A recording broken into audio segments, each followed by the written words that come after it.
dire qu'aucune entreprise n'a une paye correcte. Il n'y a pas un cas où on cherche et on ne trouve pas. On trouve à chaque fois. Ça fait que l'entreprise ne va pas licencier, elle va recruter, elle va innover, elle va investir.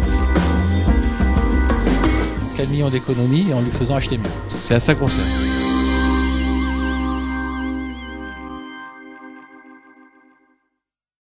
Je m'appelle Pierre Lasserie, je suis le président et le fondateur de Lovendal Massaï, qui est un cabinet de conseil en management des coûts qui emploie 420 personnes dans une dizaine de pays.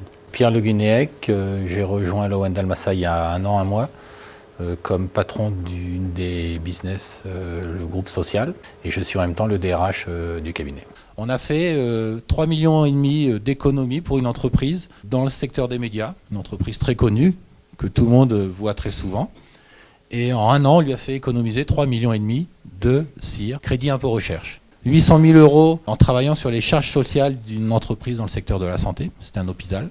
4 millions d'économies sur une petite PME, je n'ai pas la taille en tête, donc 4 millions d'économies en lui faisant acheter mieux. On est plutôt identifiés comme des cost killers, et en fait notre métier c'est tout le contraire de ce que le cost killer véhicule comme image, c'est-à-dire faire en sorte que l'entreprise dégraisse les salariés, et notre métier c'est de faire en sorte que l'entreprise se développe en gardant ses salariés. Donc ça m'a particulièrement semblé intéressant de leur faire prendre conscience de cette possibilité pour eux d'évolution de carrière.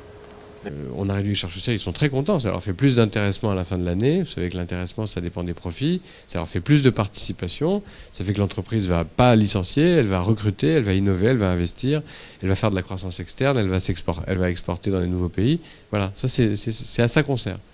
On travaille, et ce sont les deux premiers, beaucoup sur la rémunération globale.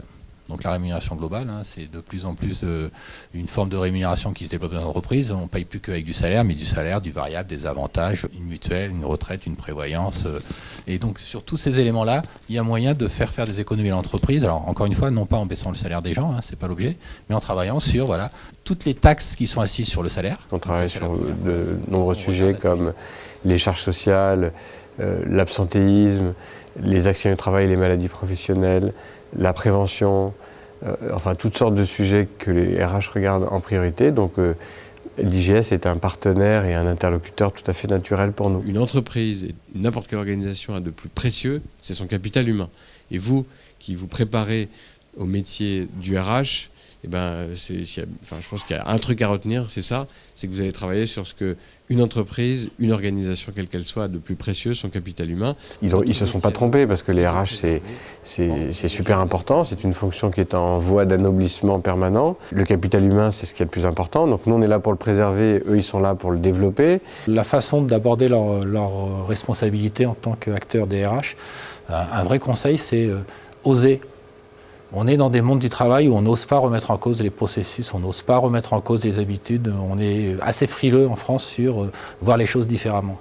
Le code du travail en France, il n'y a pas un autre pays dans le monde où il est aussi compliqué. C'est un bottin le truc, et chaque année, il y a 40 000 nouveaux textes par an, si on inclut les circulaires administratives, les instructions, qui s'ajoutent chaque année. On a l'habitude de dire qu'aucune entreprise n'a une paye correcte. Alors, elle n'est pas incorrecte dans le sens où le salarié a bien ce qu'il doit avoir, pas de problème, mais avec l'ensemble des charges, des cotisations, des seuils, des coefficients qui sont assis sur les salaires, on a l'habitude de dire qu'il y a 400 règles qui assoient les salaires, tout le monde se trompe. Donc en faisant ce qu'il faut, on récupère de l'argent ou on en dépense moins.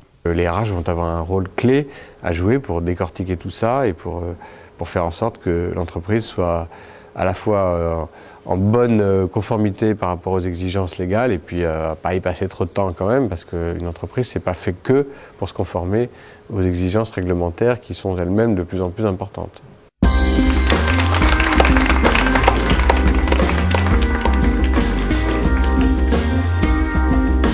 Qu'est-ce qu'ils vont faire avec ces 20 millions? Ils vont embaucher, ne pas licencier, investir, continuer d'innover. C'est hyper vertueux. C'est un métier original et super intéressant parce qu'il aide vraiment nos clients à aller mieux demain et à aller mieux aujourd'hui.